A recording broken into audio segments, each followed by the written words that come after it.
Hi everyone, it's Rabbi Dr. Jack Cohen. It's an honor and a pleasure to greet you tonight on this first night of Chanukah. I hope to instill you with a message of inspiration so that we can walk away from this holiday invigorated in our search for a shidduch and maintaining our shalom bayis or any other challenge that we may have. So I'm going to split up tonight's presentation into a series of 5 messages, and then I'm going to imbue those messages with some concrete stories so that we can walk away feeling emboldened and strengthened in our challenges in life. What are the messages that I want to share with you for Chanukah? Number 1 is never be afraid to plan ahead even if the statistics look like they're against you. Yehuda the Maccabee and his brothers bravely fought those who tried to extinguish what the Jewish people stood for. The Greeks tried to force the Jews to accept their culture instead of living a life committed to Jewish values. Though outnumbered, the Maccabees did not allow the daunting odds to douse their spirit. I mean, sometimes we find ourselves in life where we're looking at a certain set of circumstances that seems beyond hope, but we can't give up. And that's the message of Chanukah, never to give up. The Maccabees fought their battle and they triumphed. Perhaps I could share an amazing story with you that I recently found in certain person's diary, and it's beautiful. It talks about a rabbi named Rabbi Shmelke who was in the concentration camp called Bergen-Belsen in 1944, and there he was a few days before Hanukkah, desperately searching for some ingredients that he can make a homemade Hanukkah, some candles, some wax, some oil. Everywhere he went in the concentration camp asking people, can you get us some candles, some wax? Do you work in the kitchen? Perhaps you could steal some oil. And the answer was a flat no wherever he went. Everywhere he went, he was greeted with a no. And then incredibly, one day he was in dismay. Hanukkah was only a few days away. He knew that the people were like down and out. Their spirits were broken.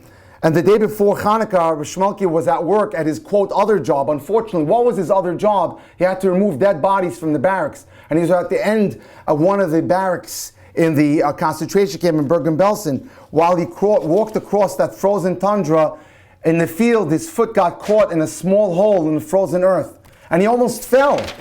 He removed his foot from the hole and noticed that there was something buried inside. After making sure that no guards were watching him, he knelt down to see, what is it? What could be in this hole? And you won't believe it. He was in absolute shock. Inside that hole, he found some congealed frozen liquid. Oil, he whispered. Oil for Hanukkah. Hashem had answered his praise right there in the concentration camp. Rosh Melki then reached his hand inside the hole and said, maybe I could get lucky. Maybe there's something else going on in there. To his delight, he discovered that the hiding place contained more surprises. He pulled out a carefully wrapped package and quickly undid the wrapper inside. Inside that package were 8 little cups and 8 little thin strands of cotton. Wow! It was obvious that some Jewish prisoner had buried this little menorah in the oil. Who was he? And where was he? And could he take the liberty to use this for himself? Perhaps the person was going to come back, say he waited a few days and he to wait by that zone. No one came to claim it. And then the next night, when it was Hanukkah night, he decided to really surprise his fellow prisoners, and he lit up the menorah and he's able to strengthen them. And as we know, in April 1945, an even greater miracle occurred. Germany surrendered and the war was over. Reb Shmelke was one of the fortunate few who survived the war. After Bergen-Belsen was liberated, he returned to Hungary, where he was a rabbi in the city. Several years later, he had the good fortune to travel to the United States. And there he paid a visit to his old acquaintance, the Satmar Rebbe, who had set up his Chassidut in Williamsburg in Brooklyn, Rabbi Teitelbaum. And the rabbi was telling him, Rabbi Teitelbaum was telling him something interesting. He says, I was rescued myself on the 21st of Kislev. Last week, by the way, was a big holiday for the Satmar Hasidus, because they celebrate that the day that their Rebbe was liberated.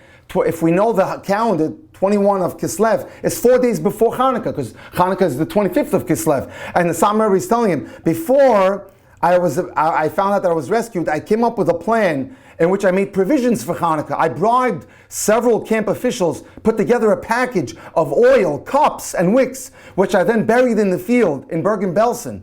I always felt badly that my little menorah was never put to use.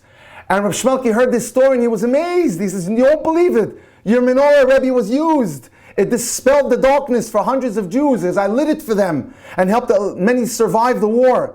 And that's what's amazing. He says we can never give up. We have to believe in who we are, and we have to push forward. Even sometimes the statistics look like they're far against us.